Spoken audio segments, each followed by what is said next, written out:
ಥೂ, ಇದು ಲವ್ ಸಿನಿಮಾನ ಅಥವಾ ಲೌಡ ಸಿನಿಮಾನ ಅಂತ ನನ್ಗೆ ಯಾರಾದ್ರೂ ಹೇಳ್ರು ಪ್ಲೀಸ್. ಇಷ್ಟು ದಿನ ತಲೆದಂಗು ಮೂವಿನ ನೋಡಿ ನೋಡಿ ಸಾಕಾಗಿ ಇವತ್ತೊಂದೊಳ್ಳೆ ಲವ್ ಸ್ಟೋರಿ ಇರೋ ಮೂವಿನ ನೋಡೋಣ ಅಂತ ಕುತ್ಕೊಂಡೆ. ಈಗ ಆ ತಲೆದಂಗು ಮೂವಿಗಳೇ ಎಷ್ಟೋ ವಾಸಿ ಅಂತ ಅನ್ನಿಸ್ತಾ ಇದೆ. ಇವತ್ ನಾನ್ ರೋಸ್ಟ್ ಮಾಡಕ್ ಹೋಗ್ತಾ ಇರೋ ಮೂವಿ ಹೆಸರು 29. ಹೇಳ್ಬೇಕು ಅಂದ್ರೆ ಇದೊಂದು ಲವ್ ರೊಮ್ಯಾಂಟಿಕ್ ಮೂವಿ ಆಗಿದೆ. ಇದರಲ್ಲಿ ಲವ್ ಇಲ್ಲ ಲೌಡನು ಇಲ್ಲ ಅನ್ನಂಗಾಗಿದೆ. ಲವ್ ರೊಮ್ಯಾಂಟಿಕ್ ಸೀನ್ಸ್ ಅಂದ್ರೆ ಹೆಂಗಿರ್ಬೇಕು, ಅಲ್ಲೇ ಹೊಡ್ಕೊಂಡ್ ಕೂತ್ಕೊಂಡಿರ್ಬೇಕು, ಹಂಗಿರ್ಬೇಕು. ಲವರ್ಸ್ಗಳು ತಲೆಗೆ ತಲೆ ಹೊಡ್ಕೊಂಡು ಅಲ್ಲೇ ಕೂತ್ಕೊಂಡಿರ್ಬೇಕು ಜಗಳ ಆಡ್ಕೊಂಡು ಅಂತ ಹೇಳಿದೆ. ಈ ಸಿನಿಮಾದ ಸ್ಟೋರಿ ಅಷ್ಟೊಂದೇನು ಚೆನ್ನಾಗಿಲ್ಲ, ಅಷ್ಟೊಂದು ಕಿತ್ತೋಗಿರೋ ತರ ಇದೆ. ಸ್ಟೋರಿ ಒನ್ ಲೈನ್ ಅಲ್ಲಿ ಹೇಳ್ಬಿಡ್ತೀನಿ ಕೇಳಿ. ನಮ್ಮ ರಾಜಹುಲಿ ಹೀರೋ ಅಗ್ರಿಕಲ್ಚರ್ ನ ಮಾಡಿರ್ತಾನೆ, ಬಟ್ ಬೇರೆ ಕೆಲಸ ಮಾಡ್ತಾ ಇರ್ತಾನೆ. ಅಲ್ಲಿಗೆ ನಮ್ಮ ಕಿಪ್ಪಿ ಕೀರ್ತಿ ಹೀರೋಯಿನ್ ಅವರು ಬರ್ತಾರೆ.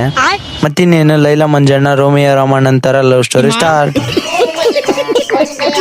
ಅದಾದ್ಮೇಲೆ ಹುಡುಗಿ ನಾನು ಇನ್ನೂ ಸಕ್ಸಸ್ ಆಗ್ಬೇಕು ಅಂತ ಹುಡುಗನ ಬಿಟ್ಟು ಹೋಗ್ತಾಳೆ. ಮತ್ತಿನ್ನೇನು ಹುಡುಗ ಸಕ್ಸಸ್ ಆಗಿ ಅವಳು ಮುಂದೆ ಬಂದಾಗ ಅವಳು ಹ್ಞೂ ಅಂತ ಅಲ್ಕಿಸಿತಾಳೆ. ಆಯ್ತು, ಮತ್ತಿನ್ನೇನು ಒಂದು ಹ್ಯಾಪಿ ಎಂಡಿಂಗ್ ಹಾಕಿ ಮುಗಿಸ್ತಾರೆ.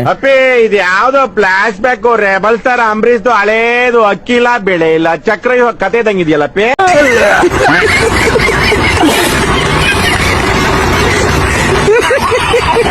ಕೊನೆಗೆ ಅನ್ಸಿದ್ದು ಒಂದೇ, ಇದು ಲವ್ ಸಿನಿಮಾ ಅಲ್ಲ ಲೌಡ ಸಿನಿಮಾ ಅಂತ. ಮತ್ತೆ ಸಿನಿಮಾ ನಿಮಗೆ ಅನಿಸ್ತು? ಮತ್ತೆ ನೆಕ್ಸ್ಟ್ ಯಾವ ಸಿನಿಮಾನ ರೋಸ್ಟ್ ಮಾಡಬೇಕು ಅಂತ ಕಮೆಂಟ್ ಮಾಡಿ. ಫೈನಲ್ ಆಗಿ ಈ ಮೂವಿಗೆ ನನ್ನ ರೇಟಿಂಗ್ 1/5. ನಾನು ಇದೇ ತರ ಮೂವಿ ರೋಸ್ಟ್ ವಿತ್ ರಿವ್ಯೂ ಮಾಡ್ತಾ ಇರ್ತೀನಿ. ಈ ವಿಡಿಯೋ ನಿಮ್ಗೆ ಇಷ್ಟ ಆದ್ರೆ ನಮ್ಮ ಚಾನೆಲ್ ಸಬ್ಸ್ಕ್ರೈಬ್ ಮಾಡಬಹುದು.